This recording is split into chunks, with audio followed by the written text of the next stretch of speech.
আসসালামু আলাইকুম বন্ধুরা, আমরা সবাই জানি যে মুভি দেখার মাধ্যমে আমাদের ছেলেমেয়েদের বাস্তব জীবনে অনেক খারাপ প্রভাব পড়ে। তারপরও প্রায় আমরা সবাই মুভি দেখি। আজকে আমি আপনাদের মুভি সম্পর্কে এমন কিছু টিপস দেব যেটা মেনে চললে একটু হলেও আপনাদের ছেলেমেয়ে ও ভাই বোন সহ সমাজে ছেলেমেয়েদের উপর খারাপ প্রভাব পড়া থেকে বেঁচে থাকবে। তাহলে শুরু করা যাক। আমাদের সিনেমা দেখার সময় শুরুতে একটা পোস্টার দেখানো হয়। এই পোস্টারে যদি বড় করে লেখা থাকে ইউএ, তাহলে এর অর্থ হচ্ছে 12 বছরের কম বয়সী ছেলেমেয়েরা একা এই মুভি দেখতে পারবে না।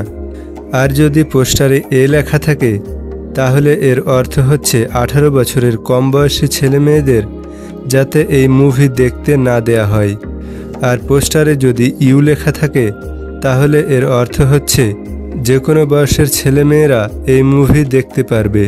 কিন্তু যদি পোস্টারে এস লেখা থাকে, তাহলে এর অর্থ হচ্ছে সাধারণ জনগণ এই মুভি দেখতে পারবে না।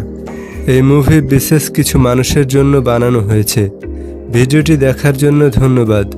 এরকম আরও ইন্টারেস্টিং ভিডিও পেতে ভিডিওটিতে একটি লাইক দিয়ে চ্যানেলটি সাবস্ক্রাইব করে রাখবেন।